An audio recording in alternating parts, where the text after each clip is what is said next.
구성원하고 밀접하게 관련된 제도임에도 불구하고 이 제도는 그동안 가입자의 이해관계보다는 행정부의 이해관계와 특히 기재부, 그리고 금융 자본의 이해관계에 의해서 많이 좌우돼서 발전되어 왔습니다. 그렇다 보니까 사실 이제 국민연금 관련해서 이게 아래로 하는 게 맞나요? 잠깐만요.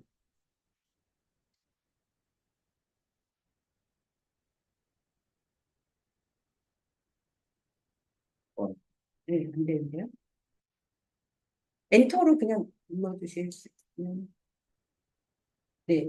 그래서 오늘 제가 준비한 거는 국민연금 이 가치선언에 대한 책 소개랑 그리고 이제 좀 여기 우리 다른 대한 제조연구소도 돌봄 관련해서 이제 그 고민을 하고 계시는데 이 모든 우리 사회 영역의 생태 문제만큼 아주 심각한 게 저는 초저출생 초고령 사회라고 생각을 하거든요. 이제 이 문제를 둘러싼 우리에게 직면한 문제점들 그리고 이제 최근 연금 쟁점까지 한번 준비를 해 왔습니다. 어느 걸 눌러야 될까요? 왼쪽 위에 동그란 거에 아, 네. 그래서 이 책은 여성 연구자들 3명이 있었습니다.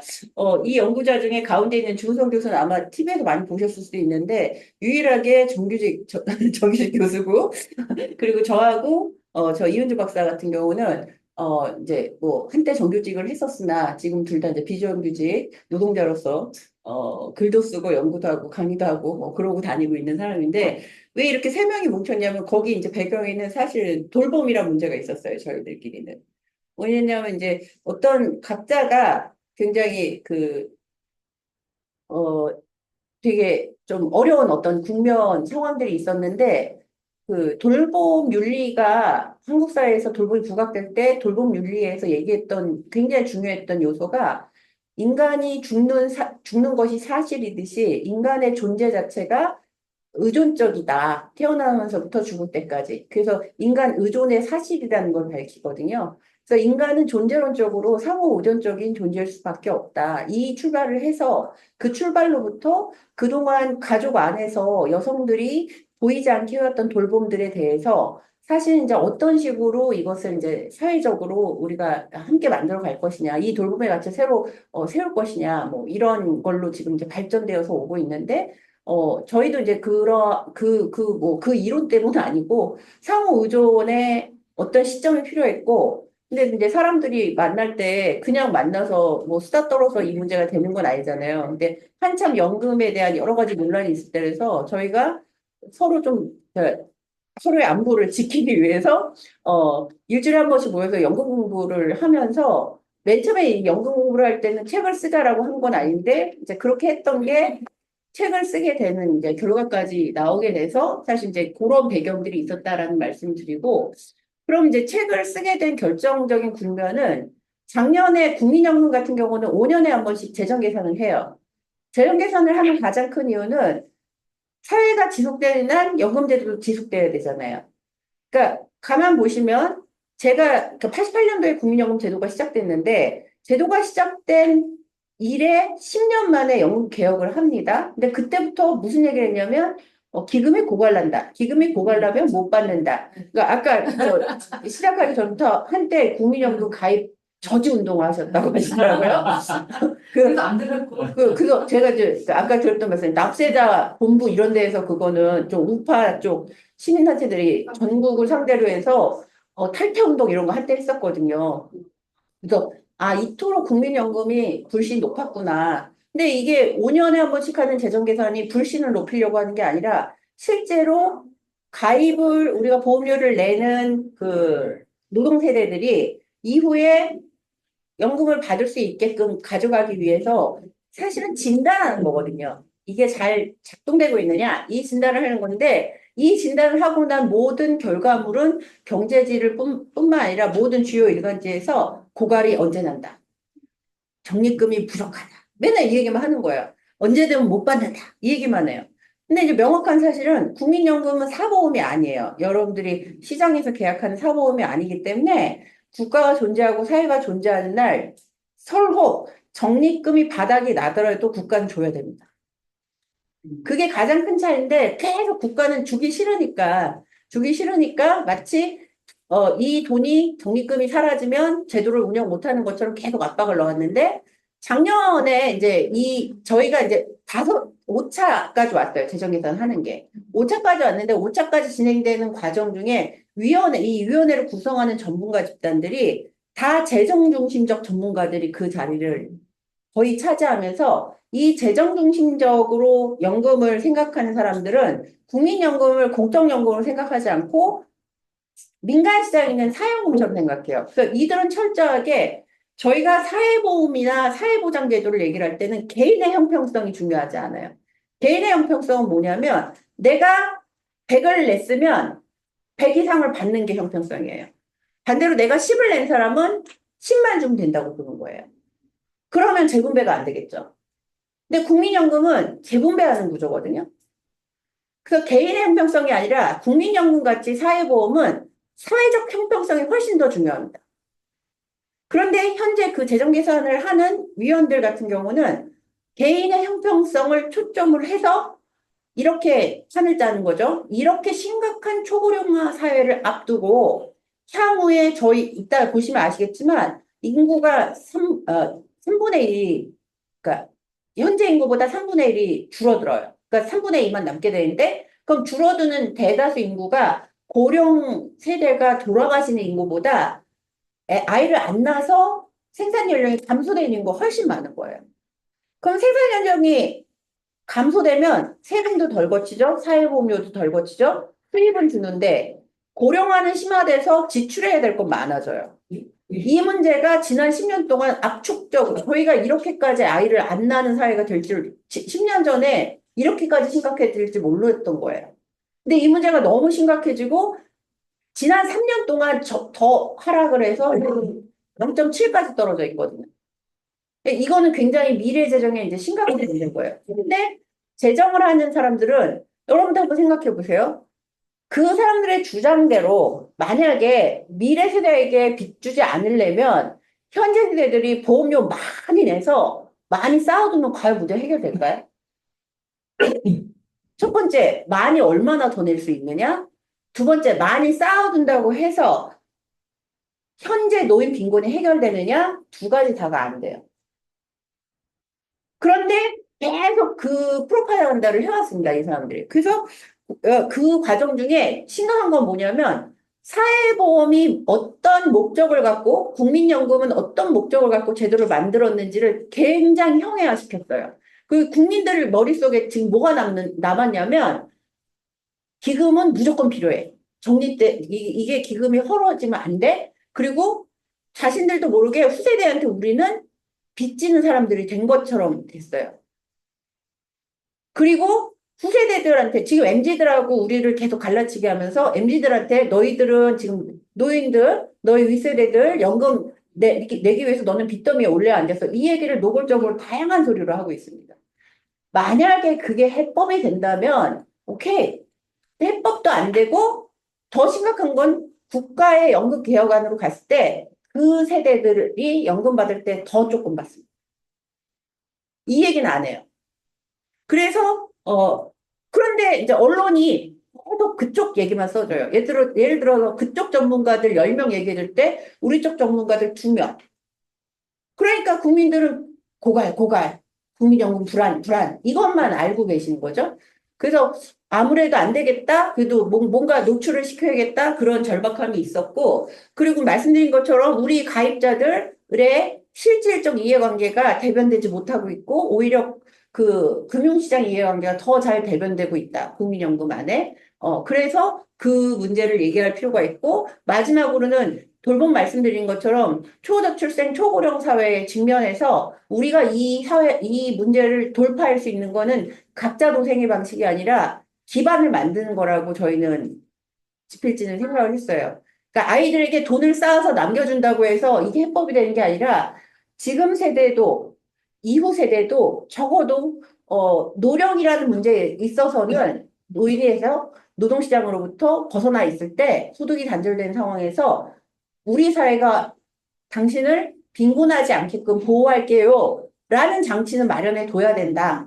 이것을 할 수 있다는 걸 말씀을 드려야겠다 해서 이 책이 이제 절박하게 저희가 썼고, 이 책을 쓸 때 이미 이제 그 OECD가 국민연금과 같은, OECD 회원국들이 다 공적연금을 갖고 있거든요. 그래서 2년에 한 번씩 그 다 자료를 수집해서 비교를 해요.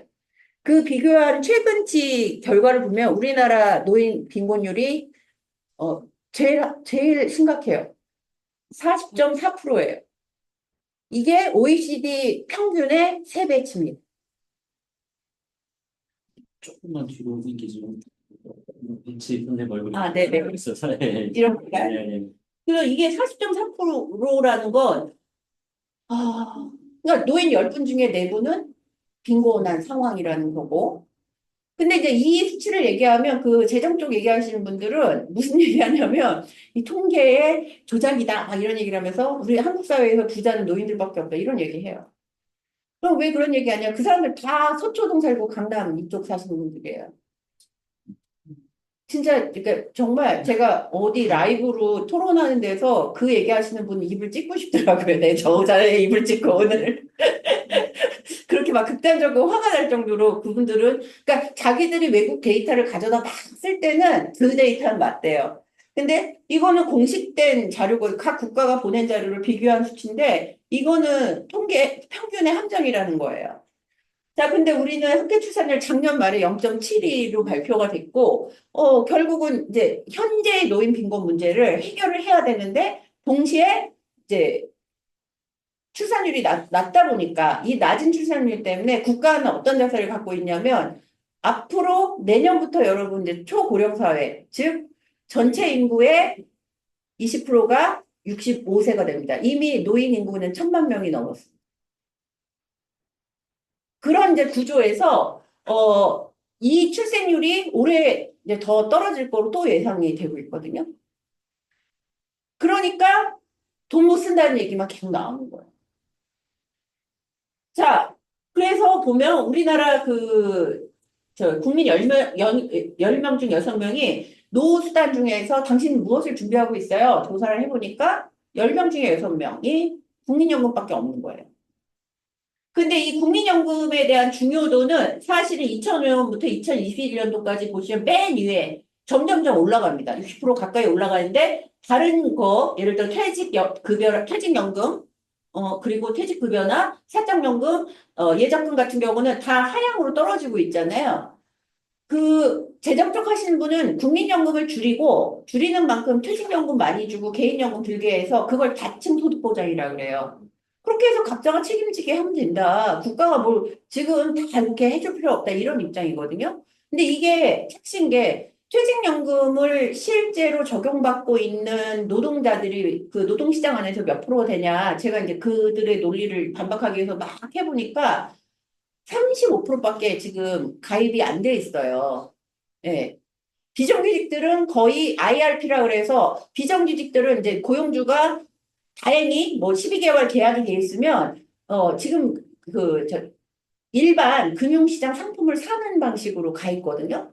그럼 예를 들어 내가 A라는 기업에서 일을 하다가 사업장에서 일하다가 계약 기간이 끝나잖아요. 그럼 그건 거기서 끝나요. 그러면 이거를 계속 이어서 가져가야 의미가 있는데 내가 다른 사업장은 A는 KB에 들었는데 다른 사업장은 삼성에 많이 들어있어요. 연동이 안 된단 말이에요. 대다수 어떻게 하냐. 그리고 돈이 필요하잖아요. 이거 손해보고 그냥 깨서 써요. 굉장히 많이 손해보고 깼어요. 그래서 IRP 유지율이 얼마나 되냐 했더니 유지율보다 얼마만큼 깨나 봤더니 92%가 깨고 있어요. 그리고 올 초에 퇴직금을 갖고 연금으로 받는 전체 수급자 수가 올해 얼마나 되나 했더니 금감원에 신고된 숫자가 9천 명밖에 안 돼요. 그래서 퇴직연금은 노후소득보장 기능을 못한다. 10년 안에 못한다. 근데 이제 저쪽 분들은 무슨 주장을 하냐면 퇴직연금을 더 강제화시켜서 중간에 못 꺼내 쓰게 하고 금융시장에서 잘 운용해서 나중에 연금을 주게끔 하면 국민연금의 기능이 줄어도 되지 않냐. 이런 식으로 자꾸 얘기를 하는 거죠. 이건 되게 가시화되고 거짓된 사실은 그림이에요. 그래서 우리나라가 실제로 OECD 평균하고 우리나라랑 비교할 때 이제 저걸 많이 쓰는데 가운데 줄을 보시면 OECD 평균 그 임금이 평균치에 해당하는 노동자들은 연금을 통해서 42.2%를 보장받아요. 무슨 얘기냐? 생애 임금이 예를 들면 평균치가 100만 원이라고 치면 42만 2천 원은 받는 거예요, 평균. 그리고 두 배, 연금의 두 배 소득자, 임금의 두 배 더 많으신 분들은 34.4%, 조금 더 낮게 받죠. 소득률은 낮지만 절대액은 커지는, 그러니까 재분배가 되고 있다는 얘기인 거고요. 그리고 저연금자들은 더 비율이 높아요. 55.8%. 다 재분배 기능입니다, 이게. 공적연금인데, 사적연금은 이런 게 없어요. 근데 우리나라 볼까요? 우리나라는 평균 임금자가 31.2%밖에 안 돼요. 그러니까 OECD 평균하고 비교했을 때 10% 이상 차이가 납니다. 중요한 건 뭐냐면 OECD 국가도 신자유주의 이후에 많이 깎여서 42까지 떨어진 거예요. 그런데 우리는 지금 연금 개혁을 딱 두 번 했거든요. 노무현 정부 때 유시민이 2차 해놓고 지금 계속 개혁을 못해요. 제일 큰 이유는 뭐냐면 그때 노무현 정부 때 유시민이 지금 자기 그 치적으로 지금도 자랑하는데 저는 정말 그때 무슨 짓을 했냐면 여러분들 우리가 소득 대체율이 맨 처음에 제도 시작할 때 88년도에 시작할 때 보험료는 3%만 내고 보장성은 70%를 약속해요. 무슨 얘기냐면 내가 100만 원 소득이 있으면 보험료 3%만 40년을 내면 나중에 연금으로 70만 원을 주겠다는 거예요. 이거는 재정 운용할 때 문제가 있긴 해요. 근데 왜 이렇게 했냐면 한 가지 기억하셔야 될 게 88년도 당시에 은행 금리가 10% 이상씩 됐어요. 그러면 그 시민들은 가처분 소득을 뺏기는 거죠. 뺏기면서 강제적으로 그 연금에 들어가는 거란 말이에요. 왜? 공적으로 우리가 노후를 보장해 주려고. 근데 정부는 그 돈을 가져다가 바로 지급을 했어야 되는데 우리는 그걸 키핑하기 시작합니다. 적립금 만들려고. 그래 놓고 딱 10년 있다가 보험료 올리고 70%였던 걸 60% 깎아요. 최저 균형이 안 맞으니까. 그래 놓고 또 10년 있다가, 그러니까 10년 만에 그럼 60%로 깎였잖아요. 이거를 40%까지 깎아요.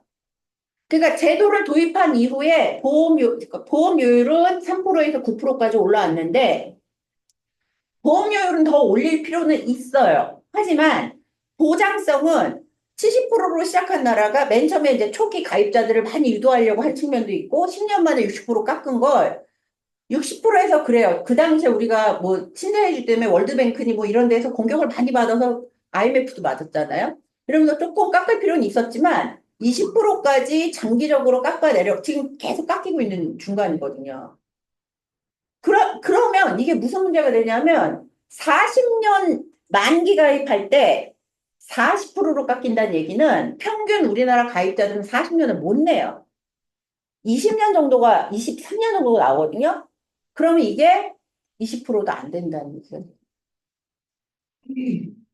그럼 다시 볼까요? OECD 평균 노동자들은 내가 생애 평균 계속 노동을 해서 살다가 노인이 됐을 때 저는 받아야지 빈곤에서 벗어날 수 있는데 우리는 저것도 안 줘. 그러니까 맨 아래는 OECD 대비해서 우리나라가 어느 정도 수준에 있냐 보면 평균 임금 가입자들은 OECD 평균 73.9%밖에 도달하지 못하고 있는데 향후에 이게 좋아질 것이냐? 안 좋아지니까 문제예요. 더 떨어지니까 문제인 거예요. 그럼 보세요. 고령인구는 높아져요. 각 가정에서도 지금보다 사적으로 자식들이 도와줄까요? 도와주고 싶어도 도와줄 수 없는 구조잖아요. 사실은. 우리 서로 그런 거 원하잖아요. 우리 서로 돈턴 취미 하자. 이런 거잖아요, 이제는. 그러니까 지금 사실 여러모로 대책은 없는데 원래 그 국민연금이 하는 기본 기능은 보편제도잖아요. 보편사회보험제도는 뭐냐면 예방입니다. 뭘 예방하냐? 빈곤으로부터 시민들을 예방하는 거예요. 그럼 노후 빈곤을 예방해야 되는데 88년부터 시작한 제도가 우리나라 노인 빈곤율이 40%가 넘는 동안 그나마 여러분 50% 이상이었는데 40% 떨어뜨렸던 가장 큰 건 기초연금이 10%를 떨어뜨렸어요. 근데 보세요. 기초연금은 기여하지 않고 조세 갖고 운영해서 소득과 재산 기준만 가지고 줘요. 국민연금은 평생 기여를 해요. 근데 이 두 가지 제도 운영을 복잡하게 함으로 해서 지금 가입자들이 직장 가입자들은 내가 가입 안 하고 싶어도 빼도 박도 못해요. 하지만 지역 가입자 분들은 무슨 생각을 하냐면 아니 뭐 기초연금은 계속 올라가잖아요. 국민연금 계속 깎잖아요. 그리고 국민연금 오래 가입하면 기초연금하고 연계할 때 깎아서 기초연금 주거든요. 그러니까 무슨 생각하시냐면 국민연금 가입하지 말아야겠네. 이렇게 되면 어떤 게 문제가 되면 우리 전체 가입 기반이 약화되면 결국은 계속 가입 기반이 약화된다는 건 보험료를 낼 사람들이 약화되면 지금 이 제도는 보험료를 낸 사람들이 지금 급여를 받는 분들을 서포트 해주는 개념이에요. 근데 우리가 적립금이 생긴 건 바로바로 그걸 수행을 안 하고 쌓아둔 돈이 1,000조 이상이 지금 간 거고 기재부와 우리나라 국가는 맨 처음에 이 제도를 73년도에 국민연금법을 만들었어요. 대한민국이. 박정희 때 만들었어요. 왜 만들었냐면 우리가 외자를 갖다가 경제발전을 막 했는데 돈을 더 꺼올 나라가 없어요. 막 베트남전도 파병시키고 다 했는데 더 꺼올 데가 없어요. 그래서 그때 경제관료들 엘리트들한테 국내에서 돈을 동원할 방법을 고민해라.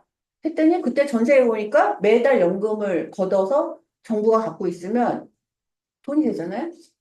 그 내자를 축적하기 위해서 사실은 한 거예요. 애초부터 노후소득 보장을 해야지가 아니야. 이 독재 정부한테는. 그렇게 했는데 73년도에 뭐 터졌죠? 오일 쇼크가 터지잖아요. 그래서 시행 못한 거예요. 못하고 계속 있다가 86년도에 이게 다시 수면에 올라옵니다. 왜 올라오냐? 그때는 베이비 부모들이 집이 부족한 거예요. 집을 사야 돼. 그 세대들이 이제 성장해서 집을 사야 되고 뭐 100만 원막 그런 거 막 나올 때인데 돈이 없어요. 옛날에 돈을 동원하려면 국민연금에서 이렇게 해서 이거 채권으로 갖다 쓰면 되겠구나. 그렇게 해서 법이 통과돼서 처음부터 독일은 완전 부가 방식으로 해서 우리 건강보험도 돈 안 싸놓고 그에 필요한 거 걷어서 그에다 털잖아요. 독일은 모든 제도, 연금도 그렇게 해요. 근데 독일이 그렇게 한 가장 큰 이유는 독일은 예전에 적립을 하다가 히틀러 때 그 적립금을 다 털어먹었어요. 전쟁하면서. 그러면서 독일 국민들이 다 같이 뭘 배웠냐면 이런 국가가 돈을 이런 식으로 사회보험에 쌓아가는 건 국가한테 못 맡겨 하면서 2차 대전 이후부터는 국가가 돈도 못 만지게 됐고 거기는 따로 관리해요. 연방정부가 관리하지 않아요. 따로 관리하고 철저하게 가입자 중심으로 이걸 운영을 하는데 그래서 부가 방식으로 가요. 근데 우리는 처음부터 내자를 갖고 이거를 경제적으로 쓸 국가가 생각을 갖고 했기 때문에 적립금이 너무 중요한 거예요. 이들은 처음부터. 그렇다 보니까 제도의 본질은 뭐였냐? 노후소득 보장인데 노후소득 보장은 계속 뒷전인 거예요. 이렇게 노인 빈곤율이 심각한데도. 대한민국에 지금 보세요. 제주도 얼마나 휘황찬란해요. 우리 노인분들이 그렇게 힘들 올 여름에 이 폭염에 어땠을 것 같으세요? 독거 노인분들? 너무 처절했어요, 진짜. 돌아가신 분도 많아요. 구룡이라고 저 강남 맨 끝에 맨날 화재 나고 하는 동네 있잖아요. 구룡마을 올 여름 어떻게 났을 것 같으세요? 정말 너무 끔찍했었거든요. 그러면 제가 아무리 거기가 그 보수당이 계속 하더라도 거기 몇 군데 에어컨 설치해줘서 사람은 살려야 되잖아요. 하면 되는데 절대 한 푼도 안 나요, 거기는. 거기 있는 사람들 나가라고 하는 게 계속되는 그들의 폭력입니다. 네. 또 안 되나요? 아니, 그게 아니고, 아까 잘못 누르셔가지고 너무 강사 얼굴이 작게 나오게 아, 그래요? 네네. 예, 기능이 많으면 이런 문제점이냐. 네. 자, 그래서, 본연의 목표인 노후빈곤 예방을 해야 되는 게 우선이고, 또 하나는 이런 거예요. 저희가 만약에 국민연금으로 어떤 수준을 보장을 못하면 생각해 보세요. 우리나라 중위소득자들이 사실 뭐 여러 가지 투자도 하고 임금도 높으신 분들도 있어요. 이분들이 만약에 국민연금이 최소화시키면 지금도 그렇지만 지금 여러분들 건강보험 하지만 다들 실손이니 뭐니 막 부시죠. 연금도 예를 들어 중위소득 이상 가구가 다 그렇게 의무적으로 마치 그렇게 해버리면 그거는 이제 사보험 시장의 활성화가 되는 거고요. 여기가 활성화되면 될수록 건강보험 보시면 돼요. 건강보험이 OECD 평균은 여러분들 우리나라처럼 이렇게 두 주머니를 차고 있지 않아요. 공적연금을 통해서 달성할 수 있는 보장성이 평균이 75%예요. 무슨 얘기냐? 의료비가 100만 원이 나오면 건강보험에서 75만 원 해준다는 거예요. 나머지 20, 이게 평균입니다. 근데 스웨덴이나 독일 같은 경우는 병원에 입원하면 98%다 해줘요. 근데 우리나라 건강보험은 보장성이 61%예요. 이조차도 격차가 크고요. 문제는 뭐냐면 우리는 보장성 강화 운동을 20년을 했어요. 무상의료 운동본부 해가지고 정당도 그렇고 노동계도 시민단체도 했는데 우리가 보장성 이만큼 늘리면 비급여가 이만큼이 생겨요. 그리고 요번에 보시면 그 전공의들 공백 상황에서 여러 가지 한국의 문제점이 다 노출됐잖아요. 제일 큰 건 뭐냐면 의료 정책을 결정하는 데 있어서 사실은 건강보험 가입자들도 되게 중요한 주체거든요. 근데 이 대통령 혼자 2,000명 때리니까 아무도 뭘 제어를 못하고 2,000명 때려서 여러분 병원에서 전공의들 나간 다음에 병원이 경영이 악화됐잖아요. 대통령 맘대로 수가를 올렸어요. 그 수가 올렸다는 얘기 뭐냐면 우리가 낸 건강보험료를 갖고 보장성 강화에 돈을 써야 되는데 병원들 파산하기 되지 말라고 돈을 똑같은 행위라는 걸 몇 배치를 주는 거예요. 이번에 추석 때 뭔 짓 했어요? 응급실 오지 말라고 본인 부담금을 멋대로 올려버렸어요. 이거는 역행도 이런 역행이 없어요. 그러면 왜 저러고 있느냐? 이 정부는 한국만 의사들이 여러분들 자본 밑에 안 들어가 있어요. 한국의 의사 권력은 자본하고 비슷한 권력이고 의사 짓을 잘하다 보면 의료 자본까지 성장이 되는 나라예요, 우리가.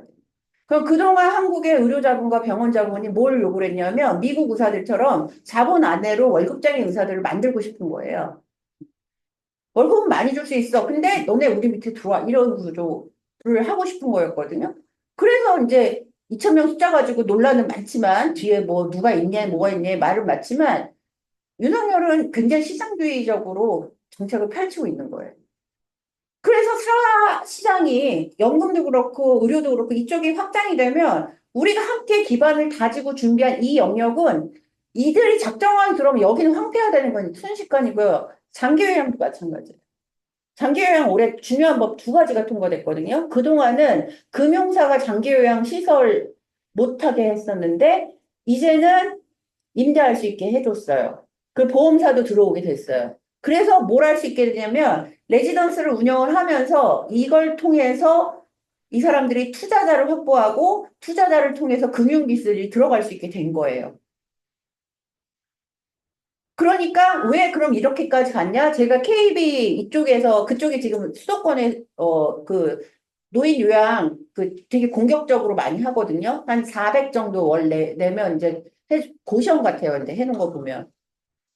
근데 왜 이렇게까지 하는데 그 내부 보고서를 봤더니 연간 장기요양 시설에 저희가 공적으로 지급되는 돈이 지금 장기요양 재정에서 나가는 돈이 10조 이상이거든요.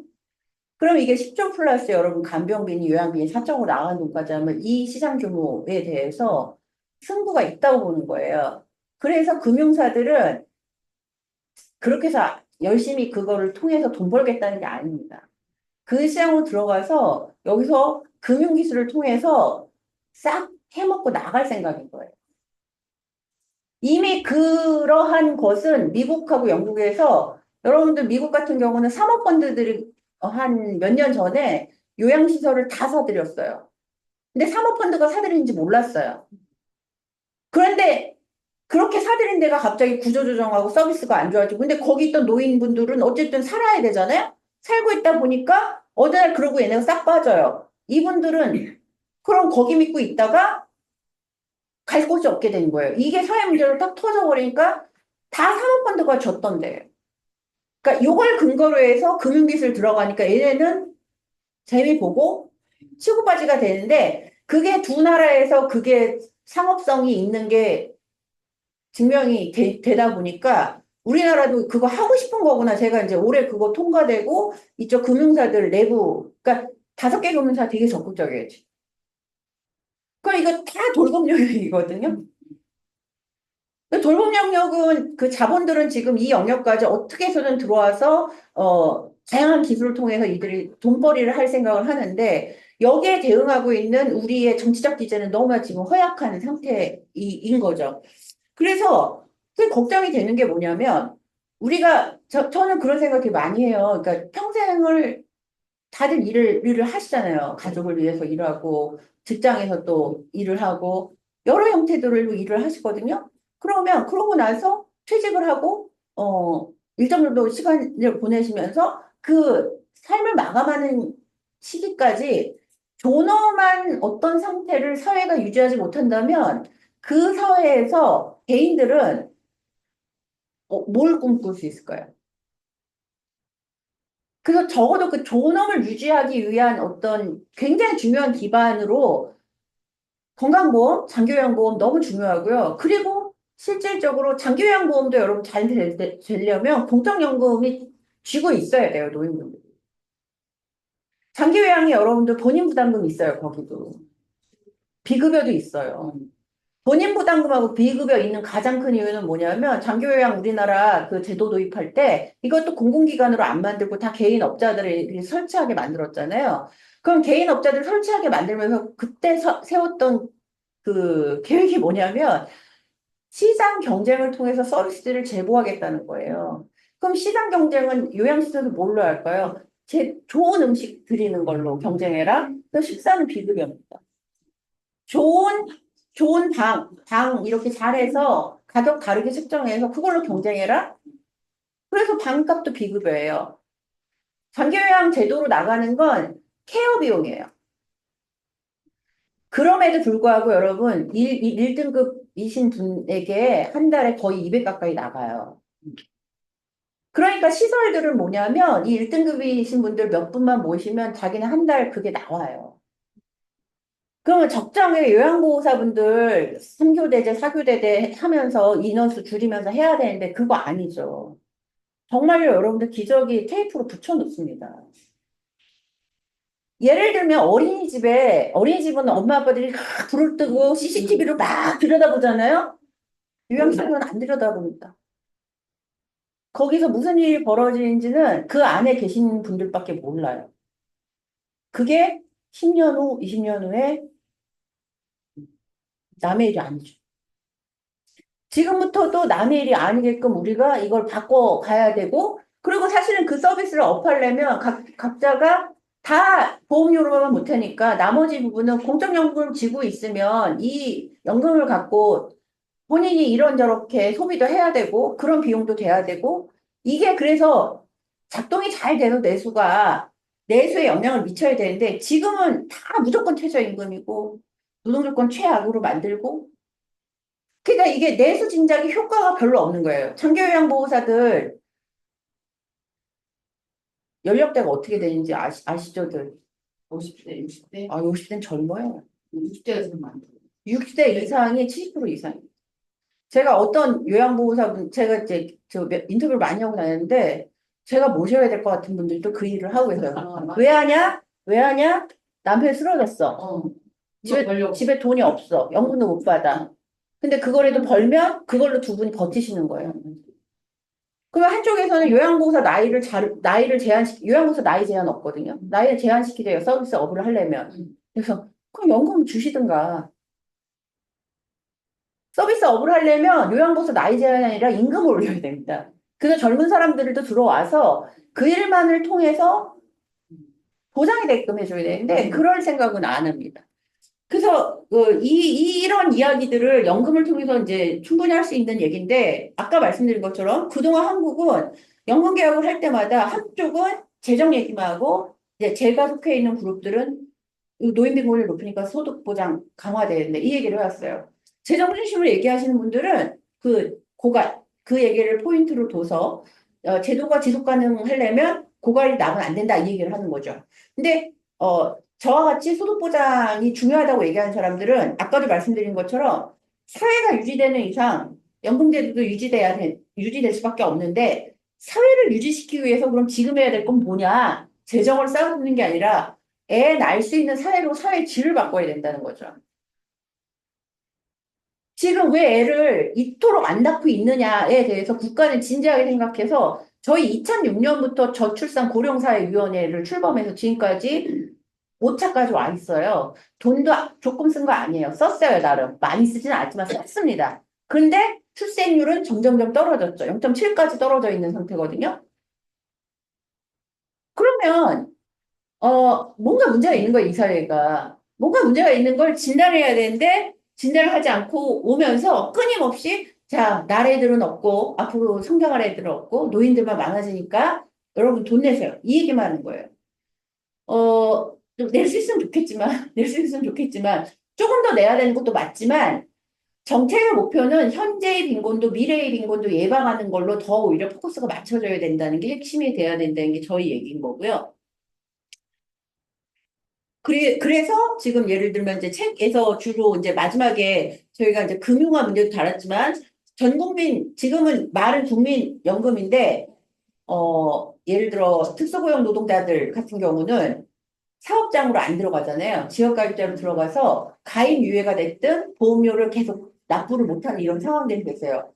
그래서 요번에 이제 저희가 운영을 할 때, 이런 토론회를 하고 그럴 때, 시민 패널들한테 그런 얘기를 했어요. 플랫폼 노동자나 특수고용 노동자들을 사업주 책임을 강화시켜서 사업주들이 이들의 보험료를 반드시 내게끔 개혁을 해야 된다. 이게 92%의 동의를 받았어요. 그래서 실제로, 그러니까 오건호 씨 아시나요? 예, 예. 서귀포 사람 있나봐요. 압니다. 그러니까 이 제주인 오건호 박사님이 저도 한때 같은 곳에서 일도 했었고 같이 진보당론도 얘기했던 분인데 지금 재정주의자의 그 선봉에서 깃발을 들고 계세요. 근데 이제 저희한테 어떤 공격을 하시냐면 국민연금은 정규직을 위한 제도다 이 얘기를 하세요. 어차피 사각지대에 있는 사람들, 비정규직들은 오랫동안 가입도 못해서 보장성도 못 받고, 그러니까 국민연금을 강화시킬 게 아니라 기초연금을 많이 주면 되는 거 아니냐, 이 얘기를 하세요. 그러면 두 가지 문제가 생깁니다. 그래서 그 얘기를 맨 처음에 했을 때 제가 그랬어요. 그럼 기초연금을 얼마 줄 건지 얘기를 해라. 기초연금을 그 당시 30만 원 줄 때였거든요. 현실에서 얼마까지 올려서 갈지 얘기를 하면 그 얘기를 하시면서 국민연금 재분배 요소 빼버리고 소득비례로만 가자는 얘기를 했어요. 근데 이걸 빼버리면 정말 저소득 가입자들을 위해서는 하나도 대책이 없어지기 때문에 더 안 들죠, 그러면. 더 유지를 할 수 없기 때문에 오셨어요. 오랜만입니다. 아닙니다. 더 할 수 없기 때문에 사실은 재분배 요소를 같이 가야 된다. 근데 만약에 정말 기초연금이 재분배 기능을 해줄 수 있는 액수만큼이 만약에 되면 같이 그 얘기는 해볼 수 있다. 액수 얘기 절대 안 하고 무조건 이건 정규직을 위한 제도다 이 얘기를 하시는 거예요. 그래서 이상하다 했어요. 그 얘기를 하실 때는. 근데 이번에 완전히 저희가 그 상반기 때 KBS에서 그 토론회를 할 때 완전히 커밍아웃 하신 거예요. 아주 공적으로. 그러시면서, 이 사각지대 문제를 항상 얘기해요. 국민연금 사각지대에 취약하기 때문에 국민연금 강화하는 거 무의미하다. 이 얘기를 해요. 그러면서 정규직 노동자를 공격해. 그래서 제가 이렇게 듣다가 그랬어요. 정규직 노동자들이 그렇게 부자예요? 아니, 정규직 노동자들은 그러면 국민연금을 깎아도 이 깎은 보장성만 갖고도 뭔가 생활을 할 수 있는 그런 사람들이에요. 정규직 노동자의 스펙트럼도 넓잖아요. 근데 마치 우리 비정규직 노동자들 상황이 너무 안 좋으니까 정규직 노동자들은 다 뭔가 주식으로 재산 쌓고 부동산으로 뭐 집 몇 채씩 갖고 있고 약간 이런 느낌으로 이게 번복이 되는 거죠. 그래서 원래 만약에 이성 같았으면 그게 문제면 그 문제를 풀자라고 주장을 하셔야 되는데 그거에 취약하니까 이 제도를 없애자는 게 말이 되냐. 그래서 자꾸 이제 이 제도 자체를 갖고 이 내부 안에서 분리를 시키는 거예요. 그래서 한때는 실제로 비정규직 노동자들이 국민연금에 대해서 되게 적대적으로 생각을, 어차피 우리 못 받는데, 이렇게 가는 거예요. 어차피 못 받는 게 아니라 당신들이 받게끔 사업주 책임을 강화시켜서 똑같이 받게 하겠다. 이게 노동의 목표가 돼야 되는데, 어차피 그러면 모든 비정규직 운동이 의미가 없어지거든요. 어차피 안 되는데. 그렇잖아요. 그래서 이제 그런 문제에서 저희는 이렇게 했고, 전 국민 그 연금이 실질적으로 될 수 있게끔 가야 된다. 이런 부분도 책에서 언급을 하고 있습니다. 그래서 재정 방안은 그럼 우리는 너네 맨날 돈만 쓰자고만 그러지. 뭐 재정 방안 있냐. 1,000조가 넘는 연금 저희 적립금이 있어요. 저희가 1,000조면 어느 정도 규모인지 상상이 가세요? 지금 이제 작년에 계산한 걸로는 그 적립금 쌓여 있는 게 저희가 이제 급속도로 인구 구조가 바뀌잖아요. 그래서 2055년에 저희가 2040년쯤 되면 지금은 수입이 훨씬 많아요. 지출이 훨씬 낮고요. 근데 2040년 되면 지출이 훨씬 높아져요. 수입이 줄어들고. 그러면 이게 역전이 되면서 그럼 지출이 많아지고 수입이 적어지니까 적립된 데서 돈을 빼다 써야 되죠. 그래서 적립금이 2055년도에 이제 소진될 거다. 작년 계산은 그렇게 나온 거예요. 그러니까 이 재정 안정화 쪽 하시는 분들은 55년에 소진될 걸 어떤 방식으로 하든 이 소진 기간을 뒤로 미루면 그걸 안정이라고 보시는 거고, 이제 저희 쪽은 무슨 생각을 하냐면, 재정 안정은 보험료 기반을 강화시켰을 때 안정이 보장된다. 보험료 낼 사람이 많아지고 보험료 내는 액수가 많아지면 강화된다. 그럼 낼 사람은 앞으로 줄어들기 때문에 그럼 줄어드는 부분에 있어서 우선 우리가 20년, 앞으로 20년은 그래도 기회가 있어요. 돈도 있고요. 그럼 이 20년 동안 국가가 해야 될 과제를 우선적으로 선정을 하고 중요한 거는 지금도 여러분들 실업률이나 여성 경제 참여율 우리나라가 제일 낮거든요. 그럼 어떤 식으로든 참여율을 높여서 보험료 기반을 확대시키면 돼요. 현재 구조에서도. 근데 그런 노력 안 하거든요. 일단 그게 있고, 두 번째는 지금 저희가 1,000조 넘게 있는 돈을 다 어떻게 운영하고 있다고 아세요들 혹시? 여러분들의 노후 자금이 어떻게 운영되고 있을까요? 어디에 투자할까요? 외국에서 엄청나게 많이 내요. 외국 주식. 투자한다 그래. 주식 까먹고. 같은데. 맞아요. 세 가지 방향으로 투자를 합니다. 국내 국에 다 투자합니다. 주식 국내 국에, 채권 국내 국에, 세 번째가 대체 투자라는 건데, 대체 투자는 뭐냐면 부동산, 인프라 투자, 그리고 사모펀드까지 투자합니다. 근데 이 사모펀드가 환장할 게, 사모펀드는 여러분들 계약할 때 비밀 조항이 다 있대요. 그래서 국민연금이 사모펀드를 만약에 사잖아요. 그럼 어디 사모펀드에 무슨 프로젝트로 들어갔는지 몰라요. 공시를 안 해줘요. 그래서 저는 저기 김건희 같은 애들이 만약에 나쁜 마음 먹고 해먹으려면 해먹을 수 있어요. 도이치모터스 사건이 뭐 그 주식 그거 하듯이 사모펀드로 뭐 하려면 못 해먹겠어요? 이 기재부 맨날 나쁜 짓 하는 애들하고 또 검찰들이 또 뒷배경 이렇게 해주면 짬짬이가 돼서 뭐든 못할 수 없지 않죠. 그리고 윤 정부 들어와서 각종 기금 관련된 운영위원회 노동자 대표가 들어가거든요. 민주노총 배제시켰어요. 그리고 정부 말 잘 듣는 노조 대표가 들어와요. 그리고 기금을 맨날 어디 투자할까 그거를 판단하는 데가 있어요. 그 위원회에는 금융 관련된 뭐 교수나 이런 사람들이 들어와서 하는데 여기에도 어쨌든 민주노총 추천 인사가 있었는데 배제시키고 여기 검사 출신들이 들어와 있어요. 그래서 지금 지배 구조 자체가 어디에 뭐를 어떻게 투자할지를 실제로는 우리는 나중에 알아요, 모든 걸. 미리는 알 수가 없어요. 그래서 이 투자를 99.9%를 다 금융시장이 그렇게 하고 있기 때문에 저희는 사회 투자를 하자라고 주장을 하는데 사회 투자는 뭐냐면 예전에 스웨덴이 무슨 방식을 했냐면 스웨덴이 그렇게 국민연금으로 모았던 돈의 일부를 공공주택을 져서 청년들한테 주고 채권 수익률 정도만 나오게끔 이제 어쨌든 집에 살면 돈을 내야 되잖아요. 그렇게 낸 돈을 갖고 채권 수익률 정도만 해요. 근데 스웨덴이 이게 이제 망했다고 평가를 하는 가장 큰 이유가 신자유주의 되면서 여기 수익률이 되게 낮잖아요. 주식 수익률하고 이렇게 봤을 때는 낮거든요. 그러니까 이거를 좋은 사업으로 평가를 안 하고 이 사업을 이제 접는 거죠.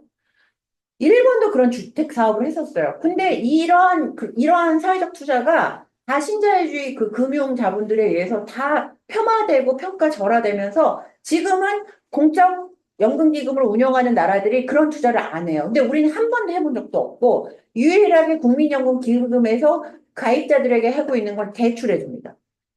뭐를 근거로 대출해 주냐면 내가 낸 돈 근거로 해서 나중에 내 수급권을 만약에 대출했는데 돈을 못 갚았잖아요? 그러면은 수급권이 날아가는 거예요. 그래서 이걸 계속 비판했어요. 그렇게 하면 안 된다. 근데 이제 다행스럽게 실제로 그렇게 대출 받아가신 분들이 돈을 갚으시더라고요. 그게 유일한 복지 사업이에요.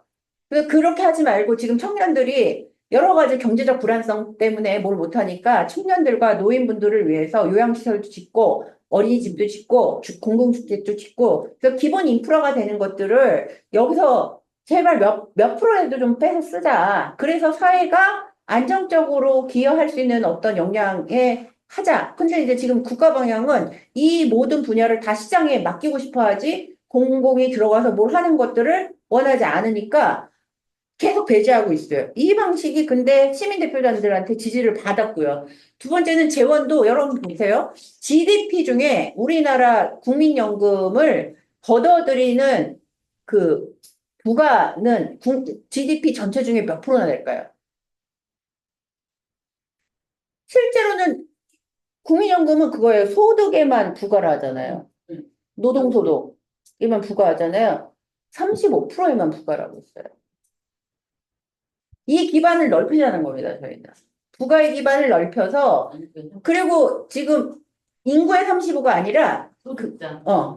잡히는 소득에. 네. 그래서, 그러면 이제 우리는 5대5로 내는 거를 당연하게 생각하잖아요, 일단은. 근데 다른 나라 같은 경우는 자본이 더 많이 내요, 사용주가. 유럽 같은 경우는 사용주가 보통 6에서 7 내고요. 나머지는 프랑스 같은 경우는 사회연대 기금법이라는 걸 만든 이후로 사실은 건강보험에서 노동자들보다 사용주가 내는 비율이 12배예요.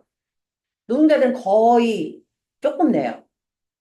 이제 물론 조세로 이렇게 하는 부분이 있지만 그래서 우리는 당연히 너무 노동자랑 사용주랑 똑같이 내는 게 일상적으로 생각하지만 더 낼 수 있다. 그리고 노동소득에만 부과하는 거를 예를 들면 이제 너무 부동산 많이 갖고 있는데도 때릴 수 있는 거고 사회가 유지되는 게 먼저 돼야 되잖아요. 그렇게 해야 되는데 지금 이제 이번 정부 들어와서 가만 보시면 부자들이 갖고 있는 모든 세금을 깎아주고 역으로 가고 있잖아요. 그래서 이제 좀 이게 이렇게 거꾸로 가는 시대에서 우리가 좀 머리가 아프고 그래서 실제로 뭐냐면 재정 파트에서 그 계속 재정이 중요하다고 얘기하시는 분들은 우리 모두를 자본도 그렇고 노동도 그렇고 모든 다들 n분의 1로 봐요. 그냥 당신들이 나중에 받을 연금이니까 당신들이 내야죠. 이런 생각이에요. 저희는 어떻게 생각하냐면 국가나 기업이나 개인이 각자가 책임만큼 이거를 나눠서 내야 된다라고 생각을 해서 이렇게 가도 사실은 뭐 이미 다른 나라도 예를 들면 지금 기재부 같은 경우는 연금에 그만큼 쓰면 망해 이 얘기하는데 이미 다 쓰고 있거든요. GDP 대비해서 다른 나라들은 지금 거의 9% 같이 가까이 써요. 우리는 기초연금하고 국민연금하고 특수직영연금 다 합해봤자 4% 5%예요. 국민연금 기초연금만 하면 3%예요. 근데 이게 2070년까지 가면 얼마나 올라가느냐? 그래봤자 지금 OECD 평균까지밖에 안 올라가요. 그럼에도 불구하고 안 쓰려고 그러는 거죠. 그래서 이제 두 번째 주제로 넘어오면 지금 저희가 초저출생 초고령사회 위기, 아유, 시간이 이렇게 갔네요. 이 초저출생 초고령사회는 데이터를 요거를 먼저 보실게요. 왼쪽이 우리나라 합계 출산율이 우리만 1 밑으로 내려와 있습니다. OECD 평균은 지금 한 1.6명 정도예요. 가운데 하얀 막대 그래프고 맨 저쪽이 지금 전쟁 일으키고 있는 이스라엘 애들이 저렇게 에휴 참. 아무튼 우리는 여기 맨 빨간 거 0.7 이렇게 되고 아이를 안 낳으니까 당연히 노인들에 대한 부양비가 높아질 수밖에 없잖아요. 그래서 지금 보시면 노인 부양비만 빨갛게 맨 끝에서 위까지 치달아서 100% 혼자 넘어가고 있는 상황이에요. 2082년 되면 우리만 지금 저게 120까지 간다는 얘기는 뭐냐면 한 사람의 노동 참가 인구가 1.2명의 노인을 부양해야 돼요. 이게 이것만 보면 지속 가능할까요? 굉장히 어려워집니다. 그러면 제가 맨 앞에 드린 말씀대로 그럼 우리가 지금 돈을 많이 쌓아놓으면 이 문제가 해결될까요? 그것도 답이 아니에요. 그래서 인구 이제 구성비로 보시면 지금 2000, 그러니까 보통 이제 전망을 70년씩 하는데, 1960년대 보시면 경제활동 참여 인구 비율이 54.8%였다가 2020년 쯤에 가장 많아요. 72%로. 그러니까 지금이 많은 시기예요. 그런데 이게 지금 드라마틱하게 줄어갑니다. 2070년이 되면 경제활동 참여 인구는 46.1%가 되고 반면에 65세 인구는 46.4%더 많아집니다. 더 심각한 건 여러분 유소년 인구예요. 14세까지 인구가 여러분들 10 밑으로 떨어져요. 지금의 초저출생률이 바뀌지 않는. 저게 문제입니다. 노인이 오래 사는 게 문제가 아니라 저게 문제. 그러면 사회가 고민해야 돼요, 진지하게. 왜 애를 안 낳지? 정말로 왜 애를 안 낳는 거지? 노인 부양비는 한도 끝도 없이 증가하는데요. 유소년 부양비는 계속 감소해요. 왜냐면 애들이 주니까. 우리가 이것저것 다 해줘도 애들이 줄어요. 감소해요. 그래서 그 생산연령 인구 구성비가 얼마나 떨어지는지가 저렇게 세계는 여러분들 큰 변화 없이 가요. 파란선. 근데 우리나라는 73%까지 올랐다가 툭 떨어집니다. 그러니까 경제 성장률 우리가 다른 거 생각 안 하고 그냥 일단은 딱 단순하게 아이를 안 낳는 게 뭐가 그렇게 큰 문제야라고 얘기할 수도 있어요. 그리고 아이를 안 낳는 건 한 5년 전까지 여성계에서 무슨 얘기를 했냐면 너무 가부장성이 심하고 여성에 대한 노동 가치가 너무 폄훼되고 그러니까 여성들이 지금 스트라이크를 하는 거야.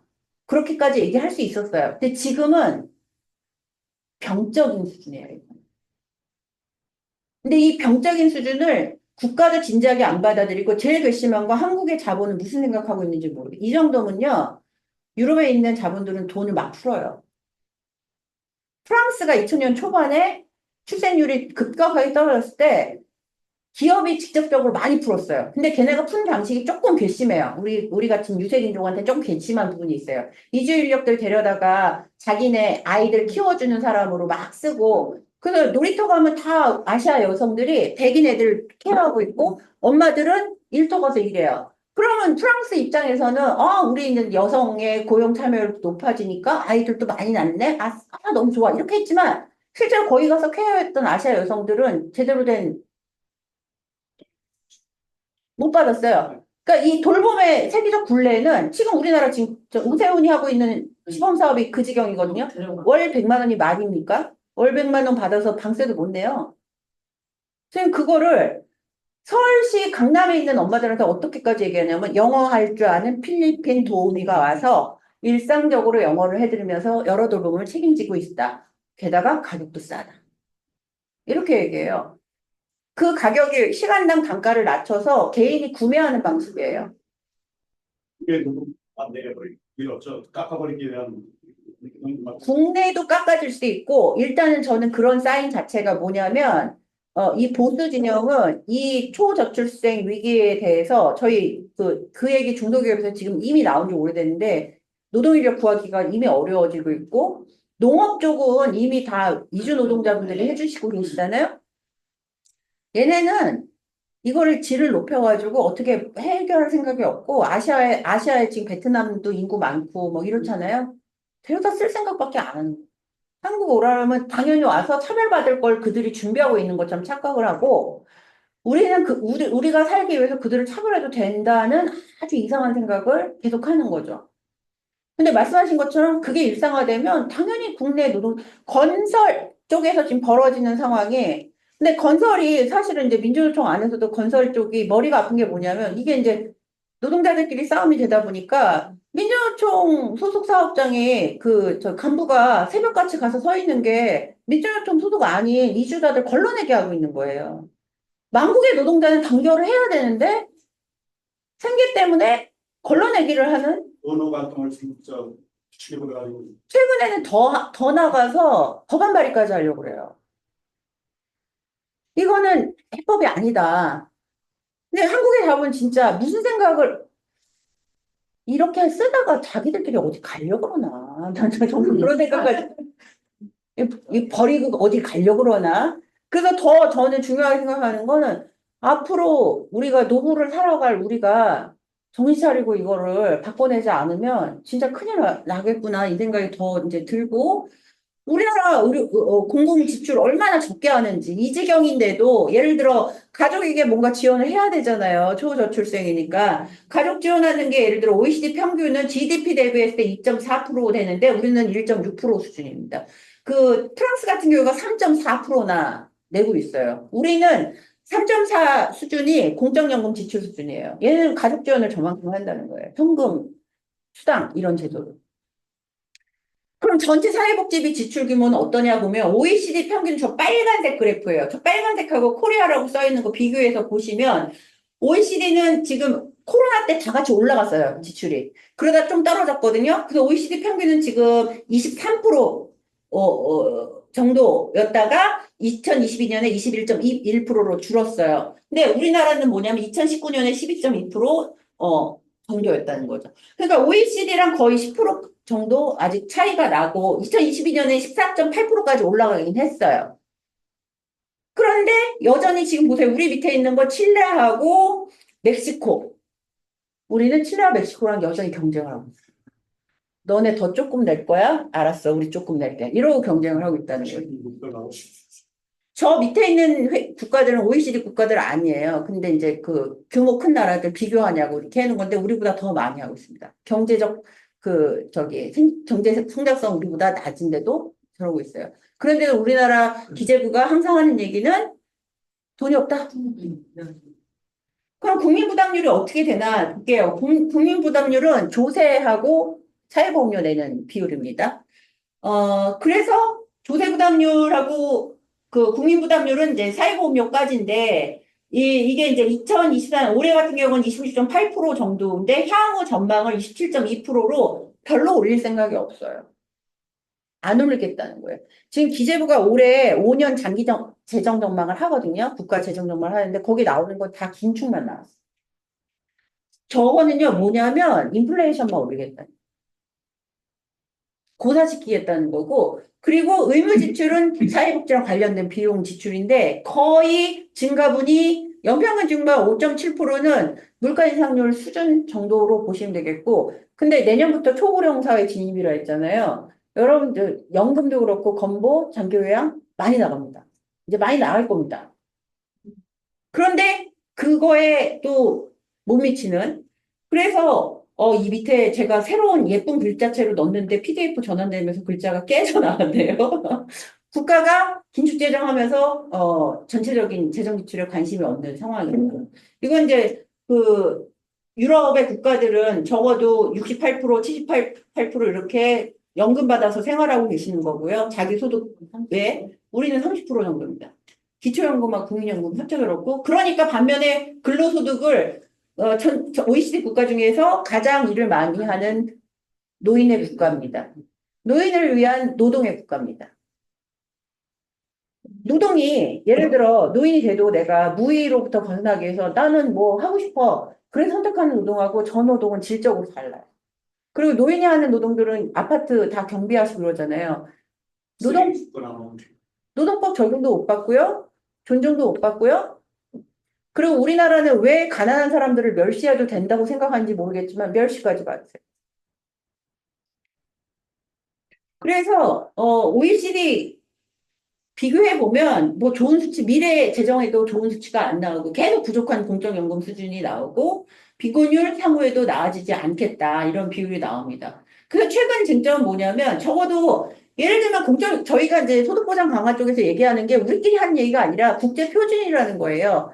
그래서 노령, 장애, 사망 등의 소득 분단 이런 게 상실될 때 일정 수준의 소득을 보장해주기 위해 일반적인 제도로 만든 거예요. 이게 산업노동자 중심으로 했던 게 이제 탈산업 사회 되면서 전체 시민을 커버하고 있는 거고요.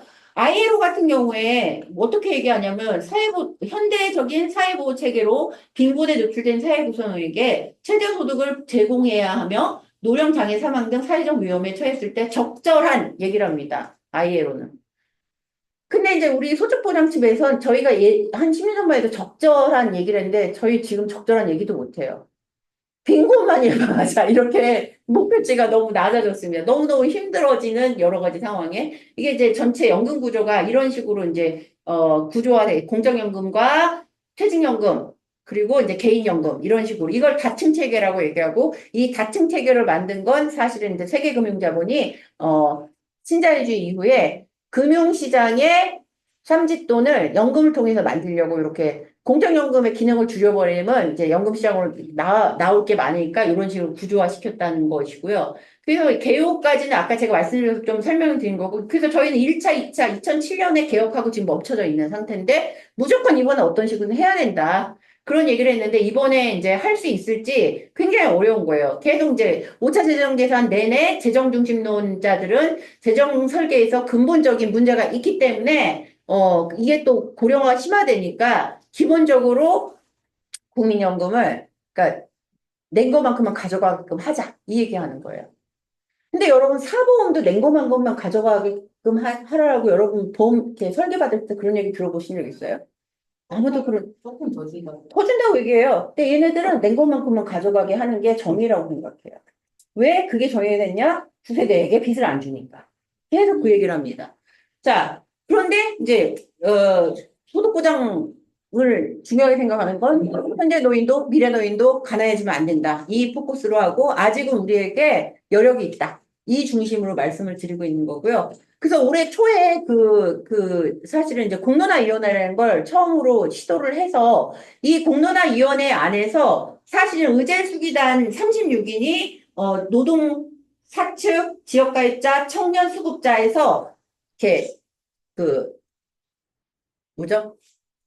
이렇게 대표하는 사람들 36명이 모여서 2박 3일 동안 호텔에 가둬놓고 발표하고 그러니까 전문가들이 발표하고 양쪽 진영이 발표하고 토론하고 질문하고 이걸 해서 의제를 걸러서 저 시민대표단 500명에게 그걸 넘겼어요.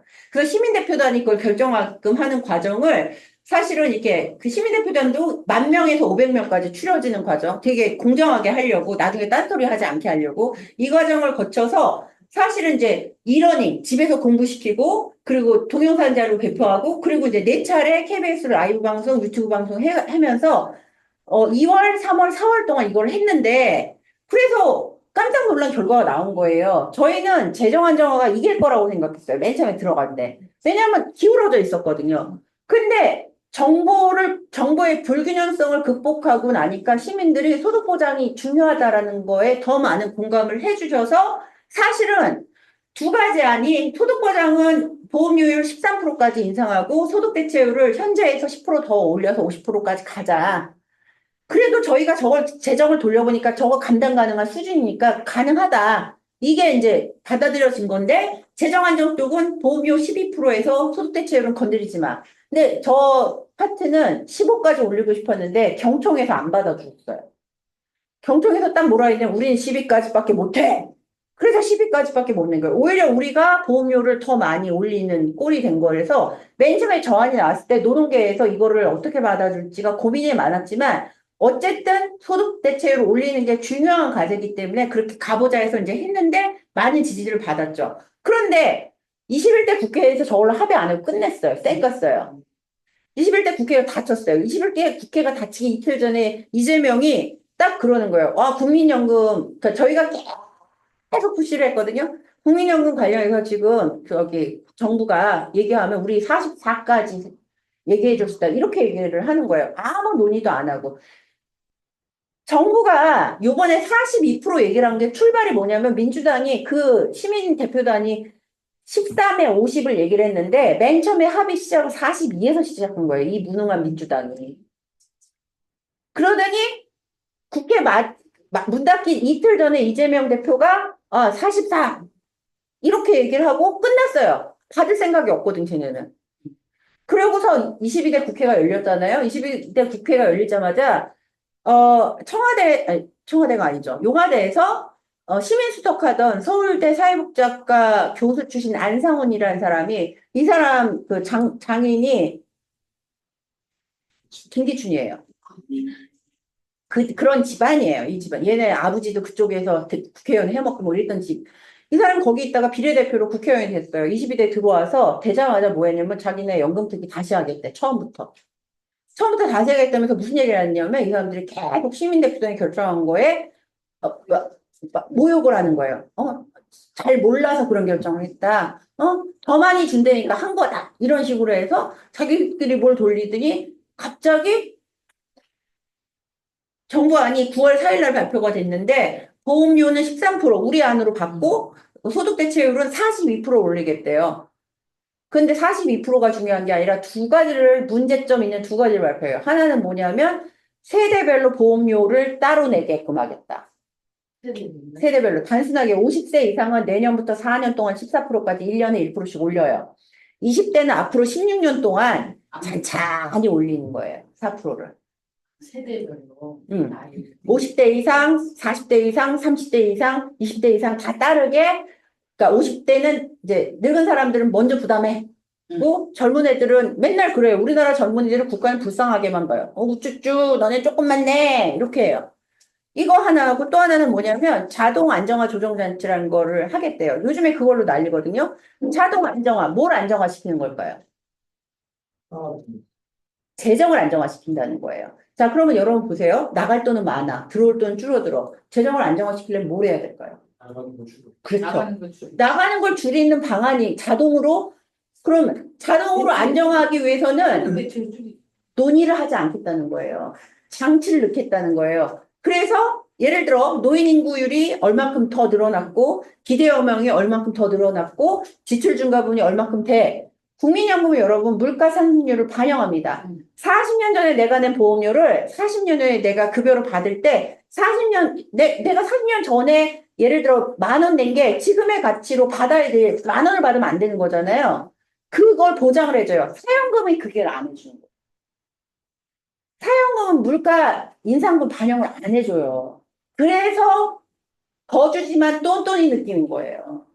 국민연금은 물가 인상분을 철저하게 지금까지 반영을 해서 기초연금도 반영을 해줘요. 그런데 자동 안정화 조정 장치가 들어오면 다 계산한 다음에 그게 빠집니다. 그래서 실제로 우리 진영에서는 이거를 자동 삭감 장치라고 얘기합니다. 그럼 42% 얘기했죠? 그럼 2% 올라가는 거잖아요. 올라가긴 올라가요. 근데 자동 안정화 장치를 작동을 딱 시키면 뭐냐면 더 떨어져. 그러면 자동 안정화 장치는 독일이나 일본이 하고 있어요. 근데 왜 그들이 이걸 왜 하는지 배경을 아셔야 돼요. 이 주장하시는 분들은 딴 나라 다 하니까 우리도 해야 돼 이 얘기예요. 아니 그럼 딴 나라도 보장성 올리는 만큼 하든가 그 얘기는 안 하고 왜 하냐? 독일은 여러분 지금 연금보험료 얼마나 내는지 아세요? 아까 그랬잖아요. 독일은 거둔 것만큼 다 하고 돈 안 싼다 그랬죠? 그럼 보험료 갖고만 운영했는데 독일은 이미 초고령화예요. 이미 20%가 훨씬 넘어갔어요. 10년 전부터. 보험이 얼마나 될까요? 독일 사람들. 연금보험료. 소득에 응. 몇 프로? 20%. 감각이 있으시네. 19%네요. 24%까지 왜 안 내냐면 낼려면 낼 수 있는데 독일 정부가 2021년에 법을 만들었어요. 사회보험료 얘네가 연금뿐만 아니라 건보, 장기요양 다 내잖아요. 사회보험료 다 합해서 내는 게 39.5%예요. 그러니까 직장 가입자는 거의 20%를 보험료로 내야 되고 조세도 내잖아요. 그러면 국민 부담률이 독일 같은 경우는 39% 정도 돼요. 자, 그러면 이게 노동자도 힘들지만 사용주 입장에서도 부담이 커지잖아요. 그래서 독일 국가가 무슨 결정을 하냐면 사회보장 안정법 그래가지고 너무 지나친 사회보험료 보장률이 높아져서 이렇게 보험료율이 높아져서 기업의 경쟁력을 떨어뜨리면 노동자 일자리가 뭐 없어지고 블라블라 맨날 그 포맷 있잖아요. 그러니까 연금 보험료를 최고치를 딱 상한을 그었어요. 그 이상 올리지 못한다. 그 이상 올리지 못하고 근데 더 재정은 필요하잖아요. 그거는 연방정부가 지원한다. 조세로. 그래서 지금 독일은 19%까지 내는데 독일 그 지출에 나가는 전체 연금 재정의 3분의 1은 이 3분의 1은 연방정부 조세로 와요. 그래서 연방정부의 그 예산 중에 가장 많이 지출하는 게 연금이에요. 지금은. 그런 노력을 하면서 자동 안정화 장치를 한 거예요. 자, 우리도 이만큼 할 테니까 너희 가입자들도 맨날 하는 게 아니에요. 자동 안정화 장치는 여러 가지 상황을 봤을 때 올해는 조금 이게 해봐도 될성 싶다 할 때 해요. 근데 문제는 뭐냐면 얘네가 보장성이 계속 떨어지니까 2018년도인가 그거를 이제 얘네도 추계를 하잖아요. 너무 떨어지고 있다. 그래서 보장성 44%까지 보장을 시킬 때까지는 이 자동 안정화 장치를 작동시키지 않는다. 2025년까지. 그래서 지금 정지한 상태예요. 일본도 마찬가지로 보험료를 15% 내거든요. 그러니까 고령화 심하잖아요. 걔네가 우리보다. 그래서 너무 많이 지출되는 부분에 있어서 일정 정도 이제 같이 고통 분담해. 그렇게 해놨는데 얘네는 어떤 단서 조항을 댔냐면 디플레이션이 될 때는 이거를 적용하지 않는다라고 얘기해요. 근데 일본은 되게 오랫동안 디플레이션이었잖아요. 그래서 실제로 작동을 안 하고 있어요. 근데 이제 우리는 인플레이션도 심하고 노인 빈곤율도 심하고 하는데 이 얘기를 지금 시작을 한 거예요. 계속 공격을 하니까 당장 하겠다는 게 아니라 도입을 논의하겠다. 36년 정도부터 시작할 때 이 얘기를 해요. 거기서 놓친 게 뭐냐면 실제 저희가 돌려봤어요. 돌려봤더니 현재 노인분들도 물론 떨어지지만 미래 세대로 갈수록 더 삭감이 돼요. 이거를 하게 돼요. 그리고 그 어느 나라도 여러분들 세대별로 보험료를 따로 이렇게 다르게 내는 나라는 없어요. 왜 다르게 안 내냐면 사회보험의 기본 원칙은 뭐냐면 사회적 부양 체계를 만드는 거잖아요. 사회적 부양 체계를 만들 때 재정은 그러면 어떻게 책임지냐? 재정의 원칙은 뭐냐? 소득에 대한 능력 비례예요. 그래서 소득 기반으로 부과를 하는 거지 나이에 따른 부과를 하는 거는 원칙에 어긋나는 거거든요. 초고령화 사회를 당했던 국가들도 야, 후세대가 줄어드니까 후세대를 위해서 보험료 조금 내게 해주자. 이렇게 하는 나라가 없다는 거예요. 그리고 여러분들 보험료를 적게 내잖아요. 가입 기록이 남아서 그 세대는 더 조금 받는다는 얘기가 돼요. 그러므로 현재로서 우리는 이런 식으로 이제 가는 게 적절하지 않다라는 이제 요게 이제 그래서 그런 그 현재의 쟁점에 대한 평가를 여러 가지 이제 정부가 가능하다 된다 이런 얘기를 하지만 사실은 이거는 공식적으로 사회적으로 그 세대 갈등이잖아요. 노인 세대, 미래 세대한테 미안하지 않냐 이 얘기하는데 그걸 집으로 가져오면 무슨 얘기냐면 부모랑 자식 편가르는 거예요. 너네 부모 때문에 자식들 빚더미에 안 치게 할 거야? 안 되지. 자식들 너네 돈 조금 내. 부모들 돈 더 많이 해서. 근데 집으로 가져와서 얘기를 해보면 부모들이 지금 모든 돈을 자식들한테 주고 교육비니 뭐니 하냐고 사실 자기도 너무 뻔해진 거잖아요. 그렇다고 지금 자식 세대들이 노동시장 현황이나 여러 가지를 봤을 때 부모들을 서포트해 줄 수 있는 자식이 몇 프로나 되겠어요. 결국은 사회적 기반을 통해서 이런 뭐 자식에게 기대고 부모에게 기대고 이런 것들을 없애는 게 바람직한 건데 다시 이제 개인들이 알아서 각자의 능력에 맞게끔 가자. 이게 마치 아름다운 것처럼 얘기가 되고 있고 공론화 과정에서 확인된 이제 공감대가 분명히 있었다고 아까 말씀드렸잖아요. 근데 보험료 13%만 받고 나머지는 다 엉뚱한 거 가져다가 저렇게 놨고 세대별 체등보험료는 결국은 연금 제도를 갖고 지금 최근에 그 우파가 조직한 청년 부대가 있거든요.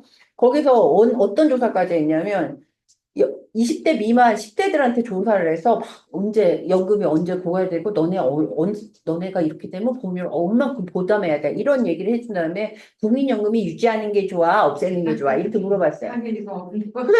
며칠 전에 기사가 나왔잖아요. 국민연금 없애는 거를 10대는 지지해 이런 거 나와요. 그럼 그런 기사가 몇 번 나오잖아요. 그럼 10대 부모를 둔 부모들은 어떻게 되냐면, 나는 우리 자식을 위해서 국민연금 같은 거 없어졌으면 좋겠어. 이 얘기를 해요.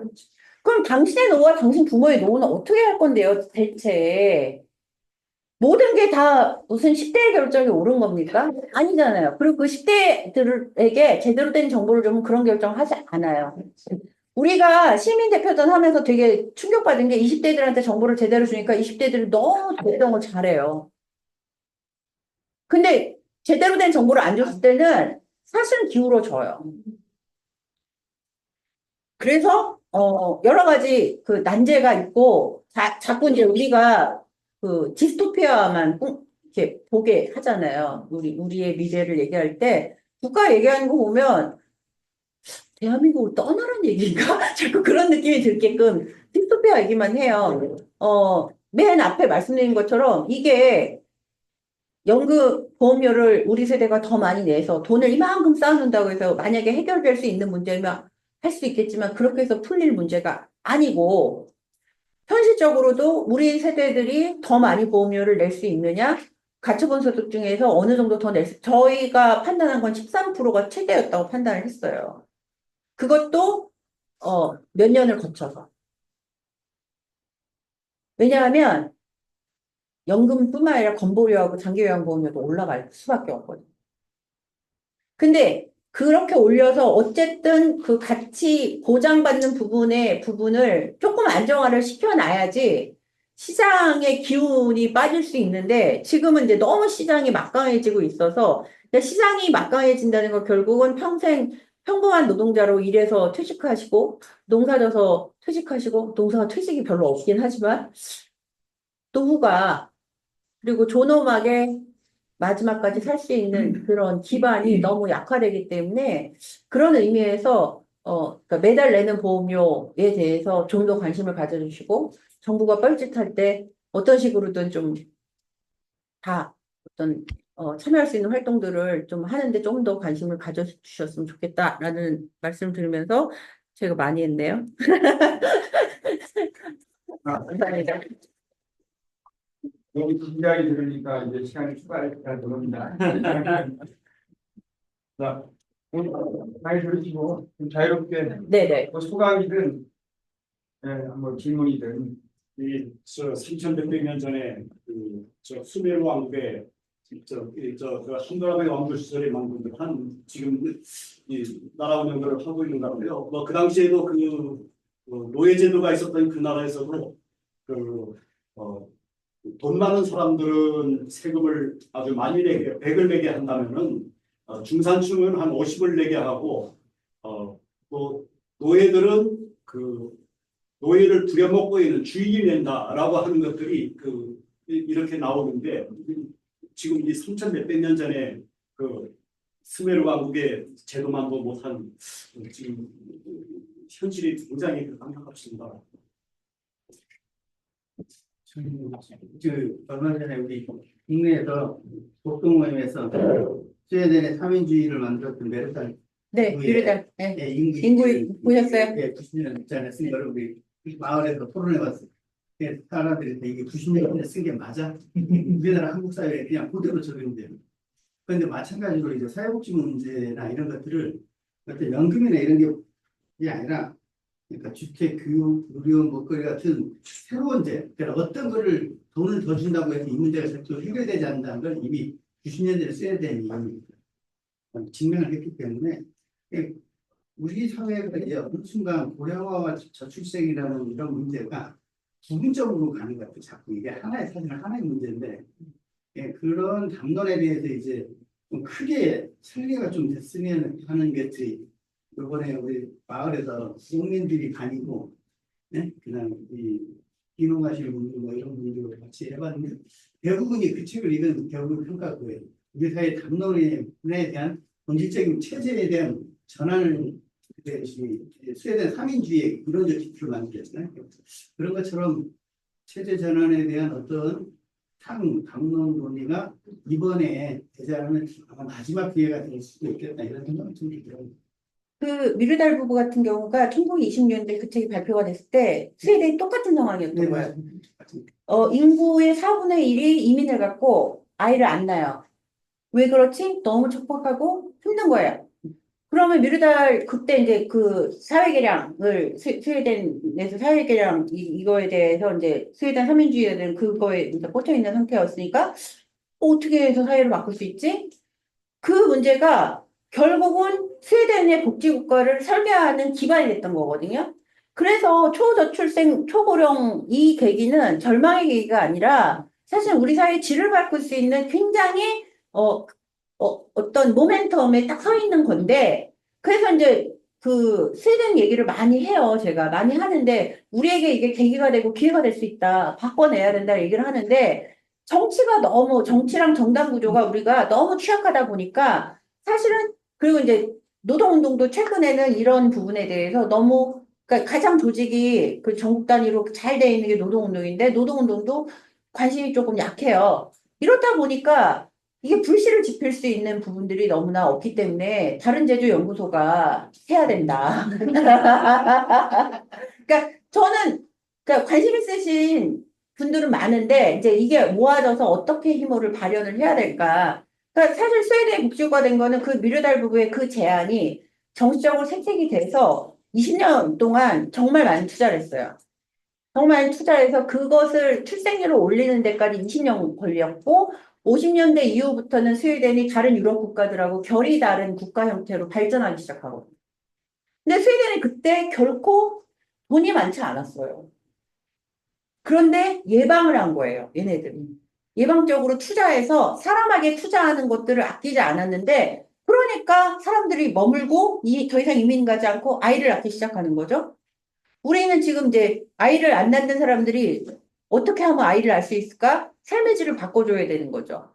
그리고 아이를 안 낳는 사람뿐만 아니라 이게 뭐 출생률 정책만 할 게 아니라 한국에 사는 사람들이 예를 들어 청년들한테만 계속 뭐를 쪼가리로 해서 계속 뭘 푸시를 많이 지원해요.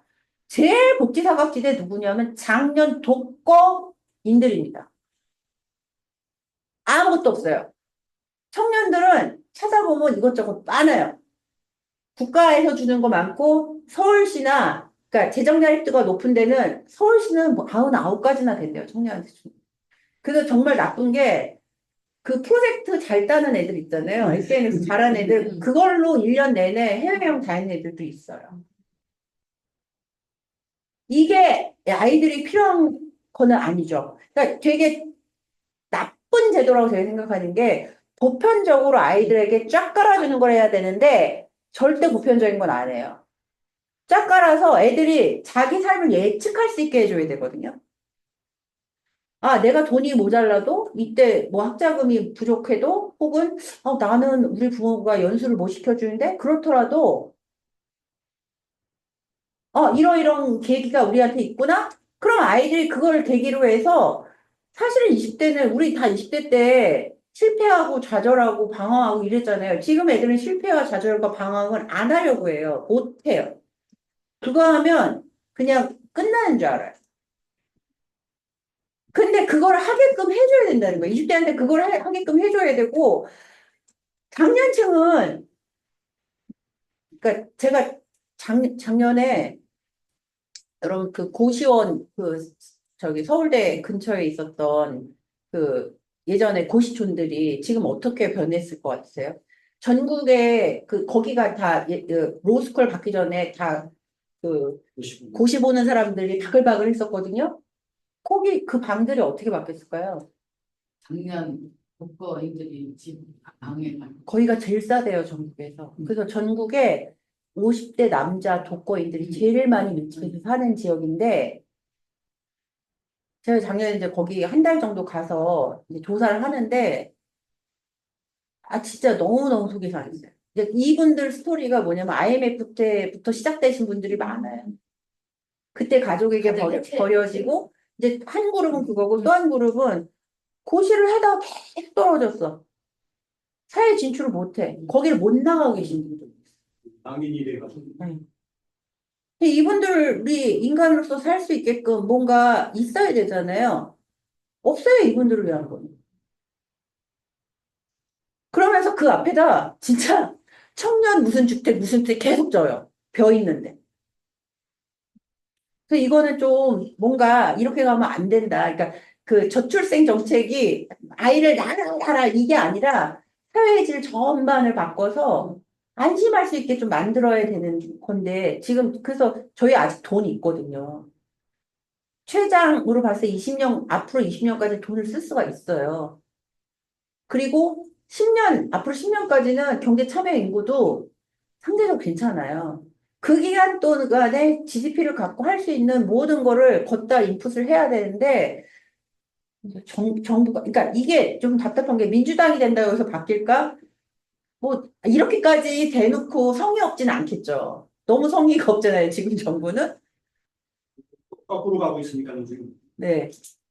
그래서 말씀하신 것처럼 우리도 이게 계기가 돼서 조금 이렇게 사회 질을 바꾸는 거를 이제 연결해서 가야 되는데 사실 이제 그 세력이나 주체나 이런 부분의 문제들은 뭐 지역에서 채워야죠.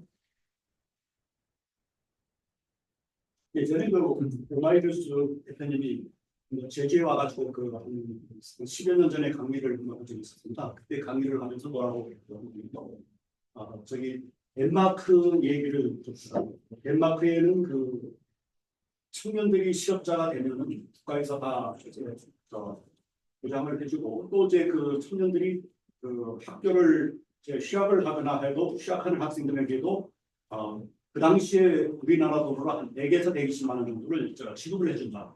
그러면 또 그 학생들이 이제 그돈 없는 사람은 장학금, 국가 장학금을 다 해주고 또 그렇게 해서 그 학비만 장학금으로 주는 것이 아니라 기본 생활비까지도 지원을 한다. 왜냐하면 밥을 안 먹고 공부를 할 수 없다라고 하는 것을 거기는 보장을 해주거나 하면서 그 강연은 상당히 의미를 든 적이 있습니다. 그러니까 덴마크는 복지국가 모델 중에 어떤 모델이냐면 아이들을 누가 키울 것인가를 두고 스웨덴 같은 경우는 아이를 그래도 케어를 잘하는 게 부모니까 부모를 지원하는 프로그램들을 만들었어요. 근데 대전제는 둘 다 일해야 돼. 둘 다 일하되 아이를 케어하는 시간에 대해서는 우리가 그만큼 빼줄게. 그 빼준 거에 대한 비용은 다 국가가 책임질게. 이런 방식이에요. 근데 덴마크는 뭐냐면 아이는 우리가 키워줄게. 너네 일해. 이 방식이에요. 그래서 젠더 모델에서는 덴마크를 제일 좋아해요. 케어에 대한 부담을 부모에게 지우지 말고 가족에게 지우지 말고 근데 이거는 논쟁이 무수히 많아요. 아이는 누가 주돌봄자가 누가 되는 게 맞을까? 근데 아예 덴마크는 사회가 돌볼 거야. 스웨덴 같은 경우는 그래도 부모가 주돌봄자 되고 우리가 서포트 해줄게 이런 거거든요. 그래서 그 대학생 된 애들한테 국가가 이렇게 하는 거는 부모 의존적이지 말라는 거예요. 너희는 우리 사회의 자원이야. 이 개념으로 가는 거거든요. 근데 이제 우리는 절대적 부모 의존도잖아요. 이게 진짜 더 노골화되고 더 심화된 게 문제. 근데 저는 이 국민연금 이론으로 다시 돌아오면 사실 소득 보장보다는 저는 우리 사회가 필요하면 더 낼 수 있다라는 합의를 만드는 게 저는 더 중요할 것 같아요. 왜냐하면 이번 기회에 왜 그러냐면 이후에 뭐를 하더라도 재원에 대한 물러선 문제가 세대 간의 갈등이 되지 않으려면 재원에 대한 부담이라든지 이거에 대한 것들을 분명히 얘기하거든요. 그걸 어떻게 쓰는지에 대한 합의가 전제를 해서 사실은 소득 보장만 해버리면 저는 논의가 엉뚱하게 갈 수 있다고요. 그게 그래도 저는 사실은 분담을 어떻게 해서 이걸 어떻게 쓸래 이 논의가 해야 이 사회에 대한 얘기가 드리고 아까 사각지대 있잖아요. 사각지대 상당히 많거든요. 지금.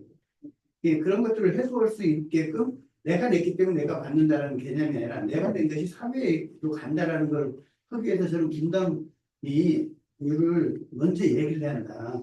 저는 꼭 그런 생각이 많이 들거든요. 그래서 저희가 사실은 이제 오늘은 이제 소득 보장하고 재정 중심을 얘기하냐고 사실 아까 사각지대 얘기 잠깐 하다 말았는데 사각지대 관련된 이제 제도 개선이라든가 사업주 책임 강화라든가 그리고 지역가입자 크레딧 지원 이런 것들에 대해서 계속 정부한테 이제 강조를 했는데 이런 거예요. 정부는 오로지 재정에만 관심이 있으니까 오로지. 근데 정부가 재정에 관심 있는 거 좋아. 근데 오로지 재정에 관심이 있으니까 나머지 노인 빈곤이 됐든 지금 사각지대 문제 이건 다 구체화시키고 이 얘기를 사실은 20년 동안 했는데 하나도 바뀐 게 없는 거예요. 그러니까 이제 우리 쪽에서도 재정에 대해서 무슨 나이 든 세대들이 무책임하게 손 들고 나가려는 거 아니야. 우리 13%가 책임질게. 근데 노인 빈곤은 없애야 될 거 아니야. OECD 평균 이래 떨어뜨리자. 그리고 가입 유지 계속 못 하시는 분들에게 크레딧을 주든 뭘 하든 이거 같이 가자. 얘기를 하는데 이제 계속 걸러져 나오는 거예요. 그리고 실제로 저는 요번에 500인 시민대표단 경험을 하면서 감동을 많이 받은 게 솔직히 자신이 없었어요. 이분들을 설득시킬 자신이. 왜냐하면 맨 처음에 오셔서 말씀을 듣는데 다들 고갈이 되고 이 얘기만 하시니까 어떻게 이분들을 설득할 수 있을까? 그래서 저희 쪽 진영 사람들은 한 달 동안 거의 잠도 안 자고 계속 시나리오 쓰고 막 계속 그걸 했거든요. 저쪽은 근데 조금 준비를 우리만큼 안 해서 제가 볼 때는 그래서 조금 자기네들이 이길 줄 알고 조금 대충 했던 것 같아요. 근데 그렇게 하고 보니까 이렇게 설명을 어쨌든 이렇게 좀 강하게 했더니 이 중요도와 필요성에 대해서 공감하는 걸 제가 확인하면서 정말 많이 오히려 힘을 받았거든요. 더 많이 설명을 하고 더 많이 공감할 수 있는 어떤 계기를 만들어야 된다. 왜냐하면 정부는 계속 배제만 하니까, 뭐 배제하고 뭘 하니까. 그리고 기재부, 아니, 복지부 장관이 저거 발표하고 나서, 그 다음에 이제 우리 쪽에서 이렇게 칼럼니 이런 거 막 돌아가면서 우리 계속 했거든요. 자동 환자가 자체가 나쁜 이유는 막 하면서 계속 했는데, 그럴 때마다 모니터링 하잖아요, 복지부들이. 전화해요. 이 생전 전화도 안 해요. 그래서, 아, 저희 이번에 그래도 잘해서 개혁해야 되지 않겠습니까? 다 그런 얘기를 해요. 그래서, 아, 누가 하지 말재요? 저희는 2달 전부터 하자는데 지금 배째 안 하고 지금 또 이러시는 거잖아요. 막, 아, 이번에 잘해보겠습니다. 말로만 이래요. 그리고 엉뚱한 데 가 있는 거예요. 그런데 이제 진단이 뭐냐면, 용화대는 관심 없다예요. 이 지경까지 판을 벌린 거. 그럼 이 판을 끌고 가는 건 뭐냐면, 결국은 재정에 그러니까 이 정부가 끝나고 다음 정부가 오더라도 꾸준히 이 연금 기금을 갖고 이제 이해관계가 있는 이 집단들은 계속 이 의제를 끌고 가고. 다른 분, 궁금한 게 있으면 이양민 씨가 궁금한 게 굉장히 많이 있을 것 같은데. 그럼 좋아요. 공부하고 많은 거다 속상하네요. 아, 막 지금이 속상하니까. 어, 속상하게 만들려고 온 게 아니에요. 노후가 보장이 되면 뭐 조금 더 내라고 사실 얼마든지 내겠다고 하는 주위 분 많거든요. 네네. 네, 근데 그게 안 되니까 노후 보장이 안 되니까 사실은 이제 이렇게 되는 건데 진짜 아까 말마다나 정부가 바뀌면 이런 정책들이 바뀔까? 이런 거죠. 물론 이제 그 와중에 선생님 같은 분들이 계속 이제 끊어놓지 않고 해주시고 하고 진짜 언젠가 한번 이렇게 뭐 시할 때는 우리가 쫙 붙어주고 뭐 이런 것들이 사실 필요하지 않을까 하는 생각은 드는 거죠. 놓치지 말고 끝까지.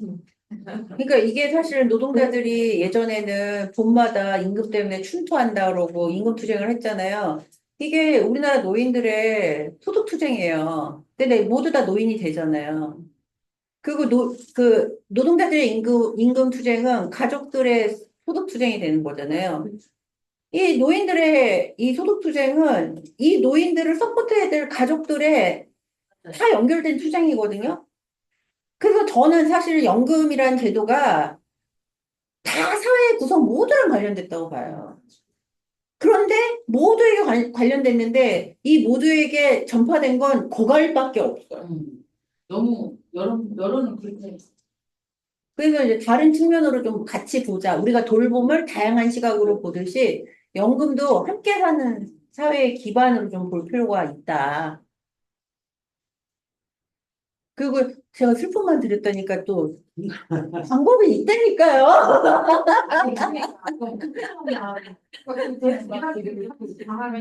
지금 현실이. 아까 천주가 있다 보니까 그게 지금 우리나라 국가 예산의 한 2.5배인데 그 아니 돈을 제대로 안 쓰고 있는 공공인력으로 안 쓰는 거에 대해서 항상 생각은 하고 있지만 그러니까 잘 써야 되는데 돈을 아니 그냥 전국의 재정만 이 말이 아니라 우리 제주도 재정을 보더라도 막 기사에 뭐 이런 시민들까가 막 흥분해 근데 왜 이런 데 돈을 쓰는 거야 이렇게 생각했지 진짜 필요한 곳에는 안 쓰는 것 같고 가로등 디자인을 몇 번씩 바꿔버리고 막 그런 게 쓰고 뭔가 그런데 그런 거네. 아까 저출생 문제는 저는 개인적으로 어떻게 생각하고 있냐면 그 연금하고 연관된 저는 20대 이제 결혼을 준비하거나 또 결혼을 하거나 이런 경우는 어느 정도 규모의 돈을 무조건 줘라. 무조건 줘야 된다. 이게 소득 상관없이 원하면. 그래서 그런 뭐를 공공주택을 짓는 것도 아까 공공주택 얘기했는데 그거를 그들이 거기에 살게 하고 가장 기본적인 뭐 월 얼마 정도 관리비 정도로 내는 정도로 해서 하면 집 문제가 해결되기 시작하면 이 젊은 세대도 이세 출생을 하는 거에 대한 고민은 더 하지 않을까 조금 더 나아지지 않을까 그런 생각 많이 하거든요. 근데 뭐 현재는 그게 너무 현저하게 부족하고 제주에도 그런 도로 만드는 돈 갖다가 그런 거 지으면 되잖아요. 원더시 같은 데도 같은 데도 그런 돈이 안 돼도 친구들이 의식주에 대해서 그러니까 내가 집을 어떻게 해봐야 된다는 건 우리 어른들의 생각인 것 같고 실제 20대 아이들 만나면 주거에 대한 그런 부분이 집을 해야 된다 뭐 이렇게까지는 가지 않는 것 같아요. 결혼하고 그러니까 지금 결혼이 많이 늦어지고 있잖아요. 이 30대 최근에도 이제 지인들 이렇게 어른들 결혼시킬 때 보면 양가 집안에서 뭐 몇 억 내놔가지고 이렇게 그냥 차려진 밥상으로 딱 결혼을 뭐 호텔에서 딴딴 이렇게 해가지고 가는 팀이 하나가 있고 또 한 팀은 이제 그 공공주택이나 이렇게 해서 그리고 이 집을 자기 이름으로 소유할 생각 없이 그냥 지금 이렇게 자기가 일하면서 뭐 그게 알바든 뭐든 이렇게 그 일을 하고 이렇게 하면서 지내는 우리 때하고도 되게 다른 친구. 그러니까 그것에서 제일 문제가 나 하나도 관사 못하는데 맞아요. 이건 그거거든요. 그래서 애는 뭐 아예 그냥 낳을 생각도 안 하고 결혼할 생각도 안 하는 것이 그러니까 지금 그 친구들한테 집을 구입하면서 몇 억이라는 돈은 아예 어느 지자체는 뭐 보니까 애 낳으면 뭐 한 명당 1억 준다는 데도 있다고 하는데 그 1억이 0세부터 20세까지 드는 돈 총액이 맞아요. 1억에서 연간으로 따지면 얼마 안 되더라고요. 그쪽에 좀 거의 줌으로 지금 듣고 계신 분 혹시 하실 얘기 계세요?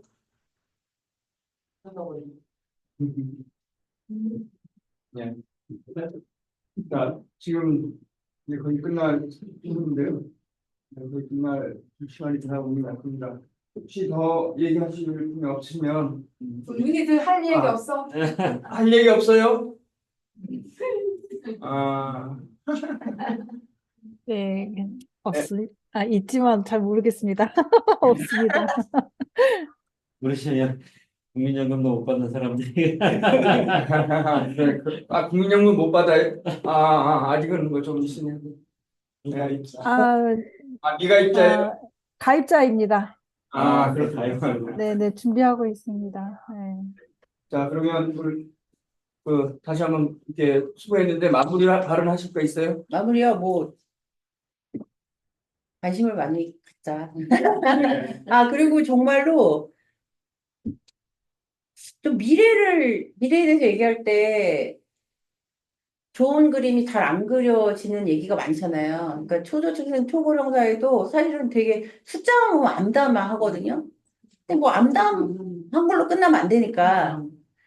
저는 좀 자꾸 디스토피아로 정부도 주도해가고 자본도 막 그러는데 아니야, 살 수 있어. 우리 뭔가 해낼 수 있어. 그러니까 지금까지 우리가 살아온 토대는 이전까지 선배들, 이전 세대들이 투쟁의 결과물에서 살아온 거라고 생각을 하고, 이제 이 토대가 약화됐다면 지금 사람들이 이거를 어떻게 해서든 잘 만들어내서 지금 MZ들이 우리 나이 됐을 때 이런 얘기를 할 수 있게끔 좀 우리의 남은 여생은. 그러니까 선생님이 마지막 PPT 자료에 무슨 글을 썼냐면 제가 썼거든요. 예. 더 좋은 사회를 만드는 것에 대해 두려움을 떨쳐야 할 때 이렇게 썼어요. 제가 써봤어. 이야기가. 네.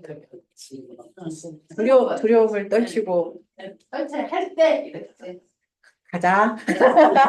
자, 오늘 수고하셨고 감사합니다. 2부에 가서 나서 이제 얘기를 할 테니까 요 바로 앞에 그 편한 식당이라고 있어요. 그쪽으로 가시면 돼요. 고생하셨어요. 네. 수고하셨습니다. 그쪽은 좀 못 가서 아쉽겠네. 좀 닫을게요. 마칠게요. 아니. 네, 오늘 토크 너무 좋았습니다. 감사합니다.